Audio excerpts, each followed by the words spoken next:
दोस्तों सबसे पहले तो आप सभी को नमस्कार। मैं धर्मराज प्रसाद।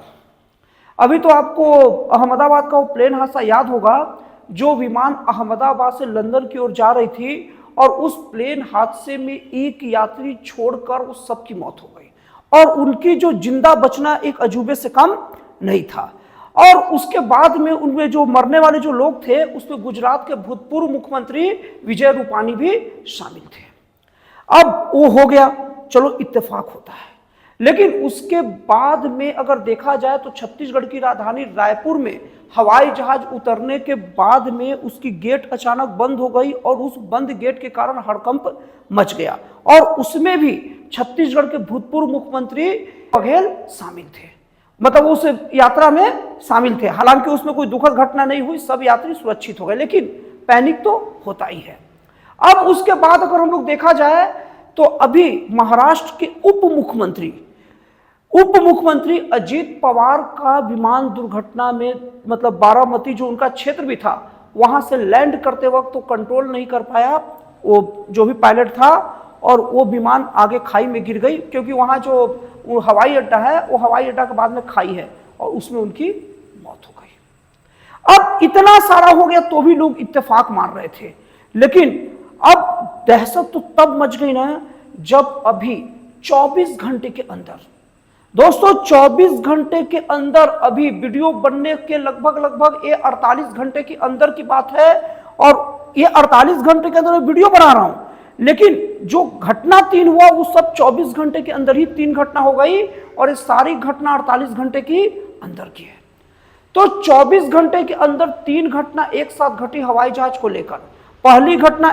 ये थी कि दिल्ली से रांची जा रही थी एयर एम्बुलेंस। एयर एम्बुलेंस हम उसे कहते हैं जो इमरजेंसी में कोई मरीज को अगर इलाज की आवश्यकता होती है तो सीधे उसके लिए स्पेशल मतलब हवाई मतलब विमान रहता है और वो सीधे अस्पताल में सीधे उतरता है, उसको एयर एम्बुलेंस कहते हैं। तो एयर एम्बुलेंस दिल्ली से रांची जा रही थी और वो क्रैश हो गया,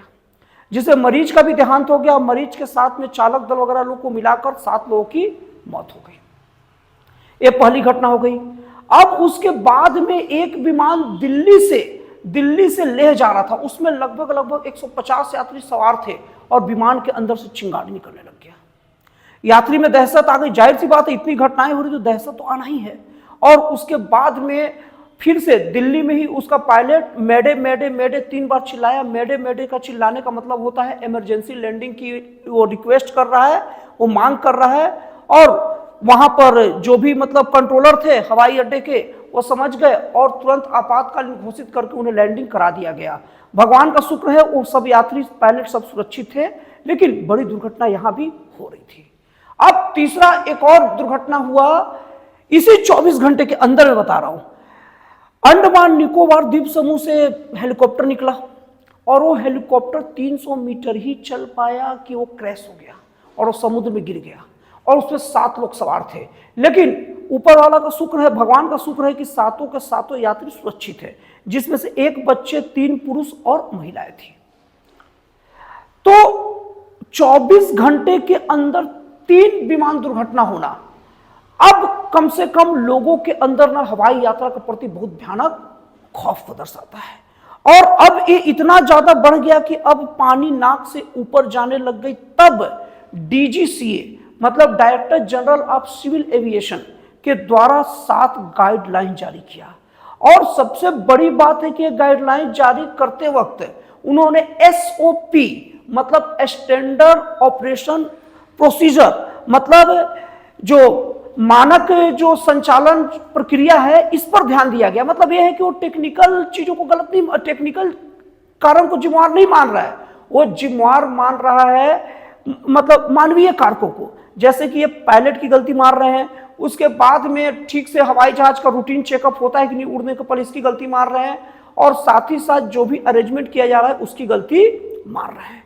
अब तो दोस्तों इसके लिए डीजीसीए ने 7 गाइडलाइन जारी किया, लेकिन उसके बारे में आपको पहले बताऊं, गाइडलाइंस के बारे में बताऊं उसके पहले आपको कुछ एक्सपर्ट की राय बता रहा हूं जो हम सब लोग को सोचना चाहिए। और शुरू में राय ना सुनने योग्य नहीं लगता था, होगा कोई राय उतना ध्यान नहीं देता था, लेकिन अब ऐसी परिस्थितियां हो रही है ना जो ऐसा लग रहा है कि नहीं भाई ये बिल्कुल सही है, अब ऐसा हो सकता है। कई लोग कहते हैं कि अभी ग्लोबल वार्मिंग के कारण जो वायु है उसके अंदर का डेंसिटी कम हो गया है, और जब हवा का डेंसिटी कम हो गया है तो हवाई जहाज का जो ब्लेड है ना वो ठीक से प्रेशर नहीं बना पाता, क्योंकि हवाई जहाज का उड़ने का सिद्धांत यही है कि मान लीजिए कोई हेलीकॉप्टर का ऊपर का आप देखते होंगे ब्लेड घूमता होगा, जब ब्लेड घूमता है तो बहुत तेजी से ऊपर की हवा को नीचे की ओर खींचता है, और इतना ज्यादा तेजी से खींचता है ऊपर की हवा नीचे की ओर कि नीचे का हवा में एक प्रेशर उत्पन्न होता है, और वही प्रेशर की वजह से हेलीकॉप्टर ऊपर की ओर उड़ जाता है। तो अब कहते हैं कि ग्लोबल वार्मिंग के कारण हवाएं क्या हो गई है, गर्म हो गई है, और जब हवा गर्म होती है ना तो उसकी डेंसिटी कम हो जाती है, और जब हवा की डेंसिटी कम होती है ना तो जो वायुयान के जो ब्लेड्स वगैरह लगे हैं जो उसको उड़ने में सहायक होते हैं, तो अब वो ठीक से ना वो मतलब प्रेशर नहीं बना पाते और उतना प्रेशर नहीं क्रिएट कर पाते जितना किसी विमान को उड़ने के लिए चाहिए रहता है। इसलिए अभी विमान क्रैश होने की घटनाएं बहुत ज्यादा हो रही है। शुरू में तो इस पर उतना ध्यान नहीं दिया गया, लेकिन अब इस सिद्धांत को बल कई कारणों से मिल रहा है। देखा जाए अगर डीजीसीए मतलब director general of civil aviation की अगर बात को मान लिया जाए कि पायलट की गलती या लापरवाही बोले या बहुत सारा ऐसी चीज हो गया मानवीय गतिविधियां, अगर उनको बात अगर देखा जाए तो आपको याद होगा अहमदाबाद से जो लंदन जा रही थी विमान, और उसमें भूतपूर्व मुख्यमंत्री विजय रूपानी शामिल थे। उस विमान के जो प्रमुख चालक थे सुमित सभरवाल, उनके पास 8,300 घंटे का एक्सपीरियंस था। दोस्तों 8,300 घंटे का एक्सपीरियंस इतना लंबा एक्सपीरियंस होता है ना कि वो बहुत ही दक्ष पायलट का वो होता है, और वो बहुत अनुभवी पायलट थे। तो ये थ्योरी नहीं थोड़ा सा पछता कि कोई पायलट की गलती हो गया या मानवीय गलती हो गया, ये निश्चित तौर पर टेक्निकली गलती है, लेकिन ऐसा टेक्निकली गलती है ना जो बदलते हुए भौगोलिक संरचनाओं के कारण उत्पन्न हुई है। मतलब कि ये जो टेक्निकल जो कमी है ना वो अभी एटमॉस्फेयर में चेंजेस के कारण उत्पन्न हो रही है, और ये सब चीज का पहले कोई भी टेक्निकल चीजों में रिकॉर्ड नहीं था, इसलिए ये भी पता नहीं चल पा रहा है। लेकिन आने वाले समय में जब इसका भी रिसर्च होगा, इसके बारे में जानकारी होगा, तब पता चल पाएगा कि इसके लिए एक कारण भी जिम्मेवार है। तो दोस्तों अब हम लोग देख लेते हैं कि DGCA director general of civil aviation ने क्या क्या मतलब 7 गाइडलाइंस जारी किए हैं। तो उसको सबसे पहले देख लेते हैं, उसको नोट करके रखा हो ताकि कुछ छूट ना जाए, आप लोग को भी पता होना चाहिए। सबसे पहले क्या है कि जो भी मतलब फ्लाइट को मतलब जो उड़ाया जाएगा, जो भी मतलब उसके पायलट वगैरह रहेंगे, पायलट और उसके बाद हवाई जहाज को लेकर क्या है, सबसे पहले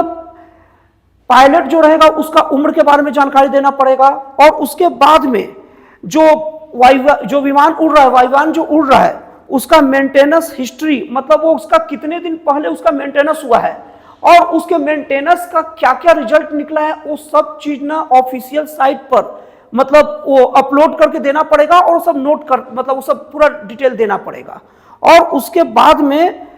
पायलट का जो अनुभव है ना उसको एनी टाइम सार्वजनिक करके रखना पड़ेगा। तो इसका उद्देश्य ये है कि जब कंपनियों को जब वेबसाइट में जब ये बार बार देगी तो कई लोग अगर उसको कुछ कमी दिखेंगे तो बार बार आवाज उठाएंगे, ये बात फैलेगी, तो कंपनियां धीरे से मनमाने तरीके से कोई भी पायलट को और कोई भी विमान जिसका मेंटेनेंस हुआ है या नहीं हुआ है, आखिरी मेंटेनेंस कब हुआ है, उसकी जानकारी जब रहेगी तो उसके आधार पर लोग देख पाएंगे, बात कर पाएंगे। तो इन कंपनियों को ये मनमानी करने में दिक्कत होगी। अब अगर दूसरा देखा जाए तो डीजीसीए सभी ऑपरेटरों की सेफ्टी रैंकिंग जारी करेगा। मतलब जितने जो ऑपरेट करते हैं हवाई जहाजों का उनका सेफ्टी का मतलब रैंक जारी करेगा। मतलब कि क्या है कि जैसे 1 रैंक 2 रैंक 3 4 5 से रैंक दे देगा, और जिसका मतलब बहुत कम दुर्घटना होगा या जिसको सर्विस अच्छी रहेगी, सिक्योरिटी मामले में अच्छा रहेगा, उसको कम रैंक मिलेगा, 1 नंबर 2 नंबर। तो उसके हिसाब से लोग उसी मतलब सर्विस उसी की सर्विस को मतलब प्रीफर करेंगे, और जो कंपनियां ठीक से सर्विस नहीं दे पाएगी, जिनके पास बहुत सारे दिक्कतें होंगी और रैंक पे पीछे हो जाएगी, तो उनके पास लोग नहीं सर्विस लेंगे, और वो सर्विस को अच्छा करने के लिए वो भी ऐसा काम करेगी जिससे रैंक नंबर 1 पर रहे या बहुत अच्छा कंडीशन में ही रहे। तो ये भी एक अच्छी चीज है।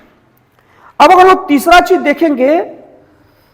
तो कॉकपिट वॉइस रिकॉर्डर की रैंडम जांच की जाएगी। मतलब क्या होता है कि जो आपस में जो बातचीत जो होता है कॉकपिट वगैरह में, उस सब का ना अब वो रेंडम, वो जो उसके वॉइस रिकॉर्डर है उसके रेंडमली उसका जांच की जाएगी, और ये सब करना ही होगा। जो भी सिविल एविएशन के जो भी मतलब विमान वगैरह सब है और जो उनको ऑपरेट करते हैं उनके द्वारा ये जो रेंडमली कभी भी किसी का कॉकलेट का वॉइस क्या है रिकॉर्डिंग उसको खोल के जांच करेगा, ताकि इन लोग का बातचीत किस टाइप का होता है, कोऑर्डिनेशन किस टाइप का होता है। और अगला अगर देखा जाए तो अगर सुरक्षा में चूक होने पर, हाँ, और अगर मान लीजिए कि कोई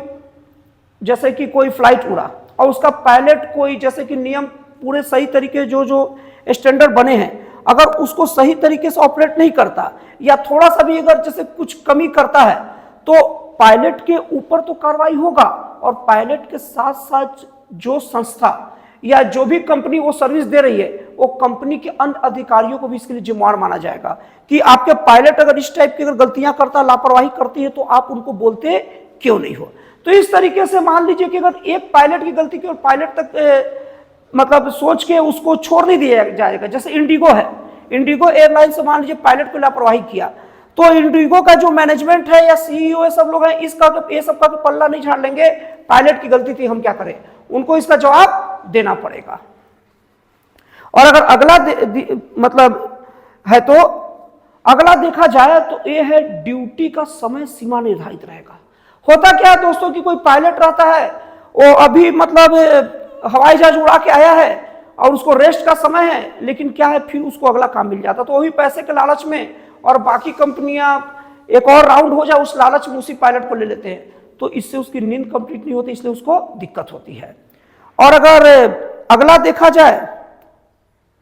तो अगर मान लीजिए कि अगर कोई भी हवाई जहाज का जो मालिक है निजी कंपनी का अगर मालिकाना हक बदलता है तो इसका जानकारी देना पड़ेगा। और अगर बात करेंगे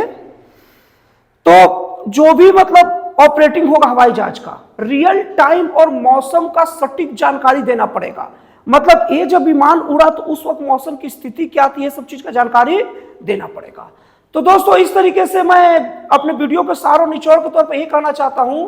कि हवाई जहाज में इस तरह के हादसे निश्चित तौर पर जो भी यात्री हैं जो हवाई यात्रा करते हैं उनके मन में एक संदेह पैदा करता है। और अगर हवाई यात्रा को सुदृढ़ बनाना है तो हमको कम से कम पूरे के पूरे इस टाइप के सरकार को और